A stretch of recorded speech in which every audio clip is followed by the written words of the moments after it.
You know, that's how boring that is. Can you adjust that?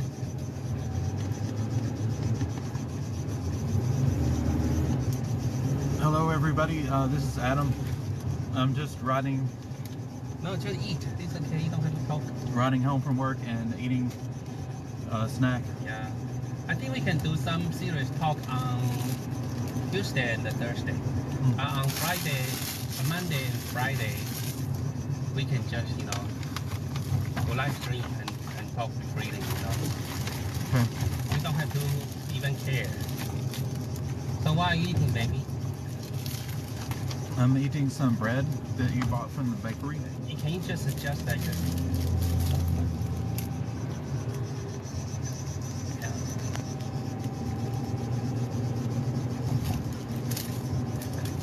This is a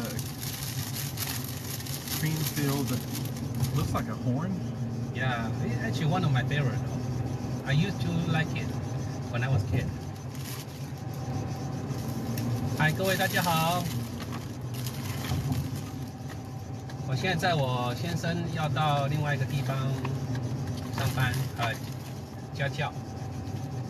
他白天是在一般的学校教书，然后晚上呢，因为有学生需要，所以我要载他到另外一个地方。我刚才说过，傍晚跟晚上的直播会比较随性一点有时候可能是我弹弹乐器啊，弹钢琴或弹吉他或聊天，唱唱歌，然后不然就是Adam 要吃那个机车开太快了吧 ？You see that? No. Motorcycle just dashed like that. A sprint.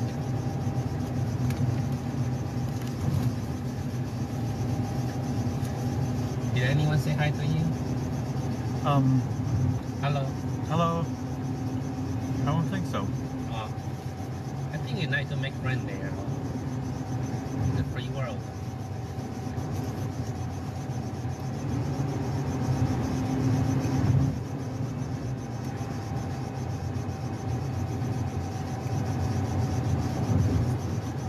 So you say that the best teacher, Leo? My Chinese teacher, yes, is leaving soon. Oh my God! For which class? Younger one or middle age? The middle class. Middle, like the 11 and 12-year-old. Leo, right? Mm-hmm. How come? I'm not sure, but her English is extremely good. She could find a much. You mean her English or his English? Her. Leo is a woman. I feel like she could easily find a higher paying job. Yeah. Other than an assistant teacher. I think he's underestimated. She could teach English by herself, probably.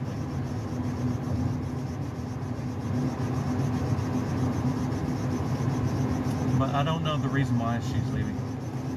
She didn't tell you? Nope.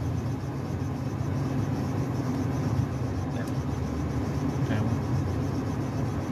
Next time we can just do some serious talk on Tuesday and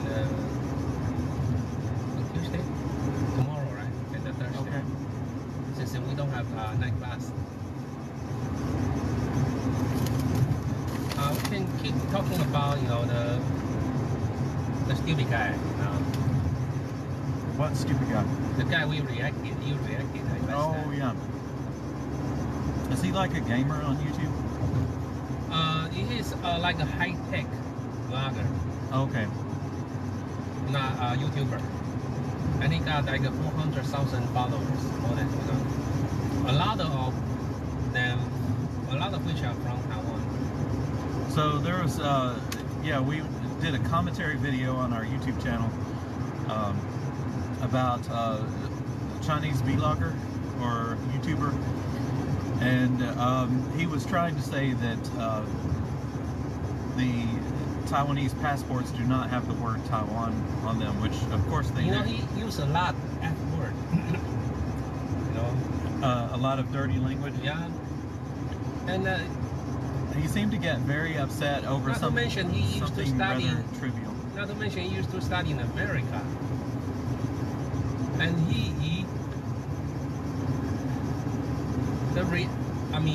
his reaction is totally opposite to anyone who lived in the free world, you know. Yeah, he seemed really upset, and it was over something I thought was rather small, but he thought that there was no Taiwan on Taiwanese people's passports, which actually a couple of years ago, I think the government changed the design of the Taiwanese passport to make the word Taiwan larger and the words Republic of China smaller to reflect the status of Taiwan. The Republic of China was the name given to Taiwan and surrounding islands by the Kuomintang. In a way, I think he secretly supported Taiwan independence. You know why? Because he claimed that we should call Republic of China instead of Taiwan. I mean, he does recognize ROC, you know, instead. Joanne said Thailand is better. Well, I'm very glad. I have been to Thailand before. I haven't lived there, but I've visited. We've been there like twice or 3 times. I'm very glad to hear that the government in Thailand has changed. I think the military government, Joanna says it is better. Yeah, I think Thailand is getting better, and the government has changed.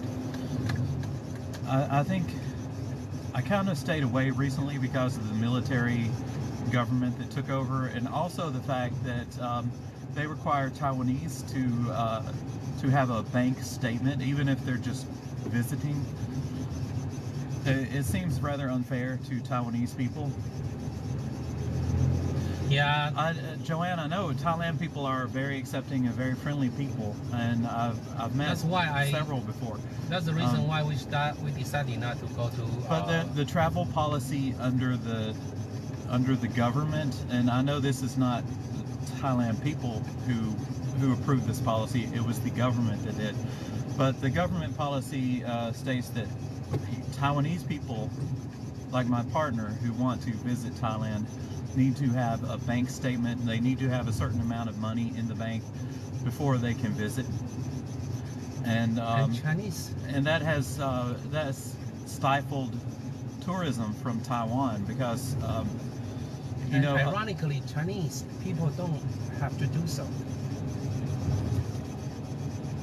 Yeah, Chinese people don't have to do so. So I think the former government of Thailand was Very corrupt and were paid off by China to make things more difficult for Taiwanese people. All right, let's come back for the main topic. Oh no, Joanne, my partner and I have been together for over 20 years. Let's see, 22 years to be exact. Don't be nosy about politics. You come to the wrong channel. I'm very interested in politics and always have been, especially since I watched the fallout from June 4th, 1989 on TV and read about it in the newspapers. You actually know more about Taiwanese history than I do. I doubt I know more about Taiwanese history than you do, but I do know quite a bit, because when I first came to Taiwan, I was very interested to find out. Actually, a lot of people in America are confused about Taiwan because of the traditional name Republic of China that was used by the Kuomintang party for Taiwan when they retreated after the Chinese Civil War. Kuomintang retreated here in 1949. Yeah, Joanne said you have to live there to know there, and that's very true. I do live in Taiwan, so I do know quite a bit about the history of Taiwan. Not so much Thailand, but I do know quite a bit about Taiwan. And Joanne says you don't know China. Well, Joanne, I have been studying China since I was a high schooler in the 1980s. And you had a very bad experience when you were detained there. Yes. Don't talk about but no, my dislike of the CCP started with the Tiananmen Square massacre in 1989, and that's not just a theory, that's a fact. Well, Joanne says you need practical experiences. Well, I have had a layover in China before, and I found that the government officials are not friendly. I didn't actually travel there. I just had a layover. And I'm sure that the Chinese people themselves are friendly people. It's just the government that I don't like. And actually, I'm quite open about that. I've said several things about the Chinese government based on facts that I've read and facts that I've seen.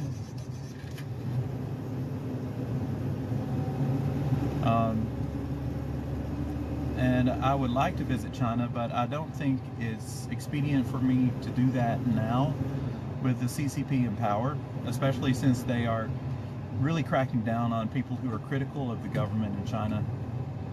Also, they have engaged in some hostage diplomacy in China by taking foreigners into custody just to use as political pawns against other countries. So I would love to visit China, but I don't think now is the right time. I have been to Hong Kong before, back before the national security law. I enjoyed Hong Kong, and I would like to visit again, but like I said, not while the CCP is in power. And I have said several things, many things critical of the CCP government.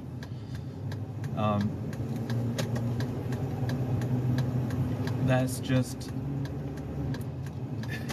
definitely no. Well, yeah, I mean, people disappear for saying negative things about the government in China. There's a slang called, we will memorize you. If you say something wrong. Right. And like I said, I had a layover there. My connecting flight, I missed my connecting flight because of the airline delay. And I was detained by immigration in the Shanghai airport because I missed my connecting flight. And the government officials just kept asking the same questions over and over. They were not friendly at all.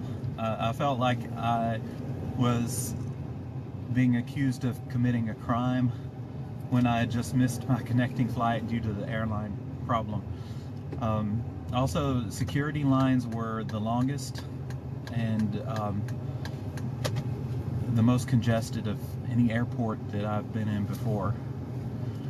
So I didn't have a good experience on my layover there, but I would, you know, again, that's government bureaucracy, and if the CCP wasn't in charge, I would love to go visit China. There are many beautiful places, and I've met people from China before. Is it the government that we don't like? Right. We don't have any problem with Chinese people.